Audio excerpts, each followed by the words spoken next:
No vídeo de hoje eu gostaria de fazer uma breve introdução a um escrito de Santo Agostinho que é fundamental para entender a paideia cristã, ou seja, a formação cristã, para entender também como a cultura cristã tem fundamentado, tem colocado os alicerces da nossa civilização. E também é um convite a todos a lerem essa obra, conhecer, porque ali nós podemos encontrar muitos elementos para a nossa investigação teológica, filosófica, mas também catequética e para a nossa espiritualidade. Portanto, é uma obra, eu diria, importantíssima do ponto de vista da nossa formação. E se trata do livro de Santo Agostinho intitulado A Doutrina Cristã. Portanto, então, nesse vídeo gostaria de fazer uma breve introdução para ajudar os leitores na compreensão dessa obra de Santo Agostinho de doutrina cristiana, a doutrina cristã. Podemos dizer que essa obra de Santo Agostinho é uma espécie de manual da eloquência cristã. Santo Agostinho divide essa obra em duas partes, como se dividia a retórica antiga, na parte da inventio, ou seja, a inventio era aquela parte da oratória onde o orador encontrava os lugares comuns para extrair argumentos para o seu discurso. Sobretudo através dos tópicos, lendo o livro dos tópicos de Aristóteles, ali ele ensina diversos lugares onde o orador pode, por assim dizer, investigar e buscar os argumentos para o seu discurso. Então, o livro da doutrina cristã tem uma primeira parte, que é a parte da inventio, ou seja, a invenção. Invenção aqui não significa encontrar, mas invenio, invenire no latim significa buscar, né? Onde nós também vamos buscar encontrar argumentos para a nossa exposição, seja a catequese, seja também, em geral, para o ensinamento cristão. Portanto, então, a primeira parte é a parte da inventio, onde se encontram os argumentos, onde se encontra o conteúdo da nossa fé, que nós depois ensinaremos através da nossa pregação. E, em segundo lugar, o livro está dividido, que é o quarto livro, a última parte do livro, na elocutio, ou seja, a elocução, o modo como se deve pronunciar, se deve ensinar, se deve transmitir o conteúdo que foi investigado, buscado e encontrado nos livros anteriores. Então, esse é um livro escrito em 4 livros. O primeiro livro, primeiro, segundo e terceiro, fala sobretudo da inventio cristã, ou seja, os lugares onde nós temos os argumentos da nossa fé. E o quarto livro fala sobre a eloquência cristã, o modo de ensinar. Também é um pequeno manual de pedagogia cristã. Então, é importante esse escrito para a exegese cristã, porque nos livros, sobretudo o segundo e terceiro, ele vai estabelecer os princípios da exegese cristã, mas também é importante, sobretudo no livro quarto, para a paideia cristã, a formação, a educação cristã, porque aí Santo Agostinho vai falar sobre a superação do cristianismo com qualquer outra sabedoria profana. Como o cristianismo não está em contradição com a verdade, seja ela filosófica, seja ela uma verdade científica, não está em contradição, mas pelo seu objeto, que é Deus revelado, a doutrina cristã supera todo o conhecimento, né? Aquilo que São Paulo diz que conhecer a caridade de Cristo, que supera todo conhecimento. Então, a doutrina cristã tem um plus, poderíamos dizer assim. Tem algo que lhe caracteriza, que lhe é específico, que é esse conteúdo da fé da nossa salvação. Então, Santo Agostinho, no livro da Doutrina Cristã, ele vai falar sobre esse ensinamento da nossa fé. A finalidade da obra, ele mesmo diz no prólogo do seu livro. Diz assim: para a exposição das Escrituras existem normas, precepta quaedam, certos preceitos para interpretar as Escrituras, né? Que me parece podem ser validamente apresentadas àqueles que se dedicam ao seu estudo. Com tais normas, o estudioso poderá tirar proveito não só da leitura do que os outros descobriram nas passagens escuras das Sagradas Escrituras, mas ele mesmo poderá tornar-se intérprete para outros. Decidi, portanto, compor esse tratado para aqueles que querem e são capazes de aprender estas normas.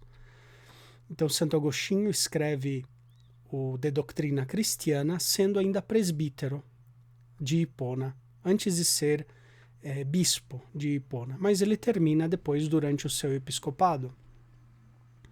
Então, é um livro que praticamente ele vai escrevendo até o capítulo 3º, praticamente metade do livro 3º, e depois ele conclui esse livro quando ele estava fazendo a revisão das suas obras. Ele estava escrevendo as retratações. Ele decide completar o seu livro, já com toda a experiência da sua vida, da sua santidade. Então, a doutrina cristã é um manual que ajuda o pregador, que ajuda o homileta, o intérprete da Sagrada Escritura, a descobrir quais são os preceitos, essas regras, né, precepta quaedam, certos preceitos para ler e interpretar corretamente a Sagrada Escritura. E Santo Agostinho aqui diz no prólogo que com esses preceitos, com essas regras, ele espera que o leitor consiga aprender mais fácil o que outros já interpretaram da Sagrada Escritura, mas também ele quer dar os instrumentos para que o leitor consiga por ele mesmo também interpretar a Sagrada Bíblia. Então, ele vai dando alguns critérios para interpretar a Sagrada Escritura. Sobretudo no livro 3 vamos encontrar esses critérios. Depois, em seguida, Santo Agostinho divide a obra. Depois de ter falado sobre a finalidade, agora ele divide, ele coloca às claras a estrutura da obra. Então ele diz assim: toda investigação sobre as Escrituras repousa sobre 2 temas: como encontrar o que deve ser compreendido, ok? Que seria o modus inveniendi, e como expor, modus proferendi, o que é compreendido. Portanto, primeiro vamos tratar de como encontrar, depois como expor. Então, modus inveniendi, ou em outras palavras, na retórica clássica, era assim chamado a inventio, era um modo de encontrar os argumentos. Livros 1º a 3º. E depois tem o modus proferendi, ou seja, o modo de proferir, de expor, ou na retórica clássica, assim chamada a elocutio, o modo de pronunciar com eloquência, com convicção, o discurso, que é sobretudo o livro 4º do De Doctrina Christiana. Portanto, aqui nós temos então a estrutura geral da obra que Santo Agostinho nos transmite aqui. Então temos a parte de como se encontrar os argumentos, em outras palavras, como ler a Sagrada Escritura, como interpretá-la corretamente, como ali buscar encontrar ali elementos para a nossa espiritualidade, para a nossa vida, para a nossa ação pastoral. E depois o modo de ensinar, de transmitir. Então, aprender, livros 1 a 3º, e depois transmitir o livro 4º. Okay? Então, dentro dessa estrutura oferecida por Santo Agostinho, nós podemos também identificar cada livro por um tema específico. No livro 1º, Santo Agostinho vai falar, sobretudo, qual é o conteúdo da doutrina cristã. Qual é a realidade, a res, ele vai falar. Ele divide entre... ele diz que todo o estudo da Escritura ou é res, ou seja, ou é realidade, ou é signum, ou é sinal dessa realidade, que depois ele vai explicar. Então, no livro 1º, ele vai falar qual é a realidade da doutrina, qual é o conteúdo dessa doutrina. E, em síntese, Santo Agostinho ali, ele expõe os grandes dogmas da nossa fé. A existência de um Deus uno e trino, a encarnação de Cristo, Cristo como Salvador, a sua vida, a sua morte, a sua ressurreição, a Igreja como instrumento de salvação para o mundo. Ele vai falar ali também da remissão dos pecados, ele vai falar da vida eterna, das últimas realidades, do juízo, do inferno, do céu. Vai fazer toda uma síntese do nosso creio, da nossa fé cristã, no 1º livro. Porque esse é o conteúdo da doutrina cristã, não há outro conteúdo. É pregar o ensinamento de Jesus, né? Tudo que ele nos ensinou, que a igreja nos transmite com fidelidade. Esse é o conteúdo do livro 1º, porque também é o conteúdo da doutrina cristã. Em outras palavras, é o conteúdo da nossa fé. O que o pregador deve pregar? Justamente isso. Pregar esses grandes temas da revelação de Deus, que nós encontramos, sobretudo, na Sagrada Escritura. Então, o livro 1º fala sobre a res, a realidade, o conteúdo da fé cristã. Mas esse conteúdo, que está nas Escrituras e na Sagrada Tradição da Igreja, ele não é assim, digamos assim, compreensível a uma primeira leitura, a uma primeira aproximação. Existem passagens difíceis na Sagrada Escritura.